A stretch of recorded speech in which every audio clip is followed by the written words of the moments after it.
If you look at the statement that I made, I clearly said that it was an attack, and I also said that there were some who tried to justify it on the basis of the video, Congressman. And I think but real quick, calling it an attack is like saying the sky's blue. Of course, it was an attack. Well, you know, I mean, we want to know the truth. So do we know the truth now? After all the hearings, an 800-page report, some of those 11 hours of testimony. You heard the frustration of Congressman Jim Jordan. That was last October, asking then about Secretary Clinton's time and the early narrative around the attack on the U.S. outpost in Benghazi. Now the Republican report coming today does say Clinton should have realized the risks facing personnel in Benghazi, but that's too low a bar. This was about accountability. This was about showing that there was some kind of setup, that this system had been hiding the truth from us. So let's talk with Congressman Jordan. He wrote his own addendum to the report, and he joins us now. Congressman, tell me if I'm wrong, but I read in to your writing of an addendum of frustration with the overall report. No real conclusions by design, and it doesn't seem any smoking gun that tells us the truth. Your take. I mean, no, the overall report, I think, it's about the facts, what happened. But Mr. Pompeo and I felt it was also important to ask the why questions. You know, why were we still in Benghazi when almost every other country had left? Why did we stay in Benghazi when the security situation was so terrible, so dangerous? And then why did the administration mislead us? Why did Secretary Clinton, as your clip described, why did she try to blame it publicly and mislead the American people, blaming it on a video-inspired protest that led to the attack, and not just tell the truth, which was that it was a terrorist attack from the get-go, and they knew it from the get-go? But at the end of the day, because look, a lot of this is being dismissed as partisan playing, that you guys want to put on Hillary Clinton. You tried every way that you could, and now you have an 800-page report that by design doesn't draw conclusions. Do you believe that Hillary Clinton did things wrong on purpose to set up what happened at Benghazi and then to cover up what happened at Benghazi? Here's what I believe, Chris. They were so invested. Libya was supposed to be their shining foreign policy success story.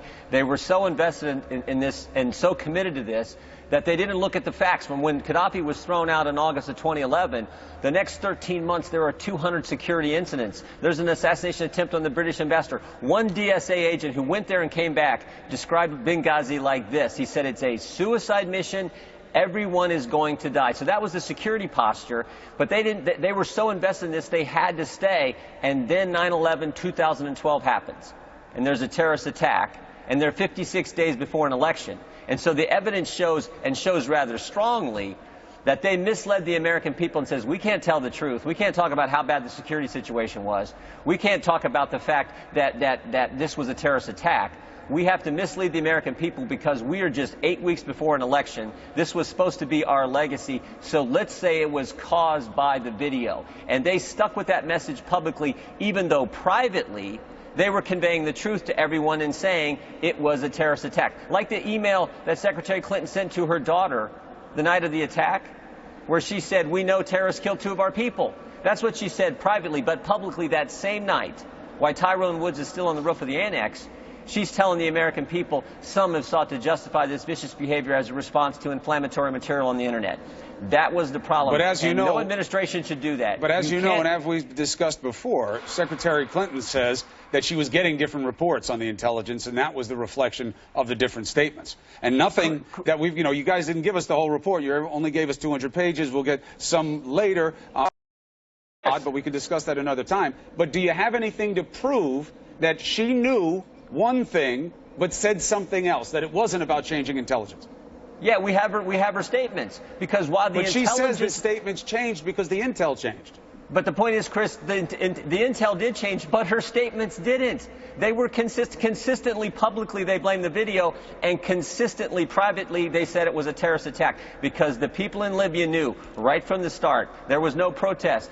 Greg Hicks was asked about that. He said, if there had been a protest, would Ambassador Stevens have reported it? And Greg Hicks' testimony was absolutely. For there to have been a protest, and for this ambassador, as good as he was, one of the best we had, not to report it is unbelievable. Of course he would have reported it. No one reported it. So her story didn't change, even though the intelligence did. And that's what we point out in what Mike and I wrote. Okay, so that's one issue. Another issue is, and I know you take up several, people are going to have to read the reports and your addendum for themselves, obviously, was about the role of the military. Now, the idea that the military didn't do all it could or was held back from doing what it should have done, Lieutenant General Dana Chipman, as you know, said multiple times in interviews, that's not true. The military did what it was supposed to do. You don't buy that. Why? Well, what we know is this. No assets were put in motion before the attack was even over.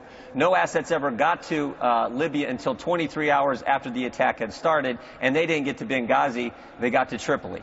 So well, the one thing we conclude in our report is we didn't seem to have the urgency that was needed. We didn't move heaven and earth to get help to the people who were fighting for their lives, and that's a problem. Why that happened, we try to get, ask those questions and get answers. We're continuing to look. In fact, the military, Department of Defense, just delivered some documents to us yesterday, the day before our report goes out. So we continue to try to get information. But what we do know is that they didn't move heaven and earth to get people there in a timely fashion to help our folks who were fighting for their lives. We also know that retired Army Lieutenant General Dana Chipman, who worked as a chief lawyer for the Republicans on this, came to a different conclusion. But people have to read the report, take it for themselves. Congressman, appreciate you making the case on New Day. Thank you.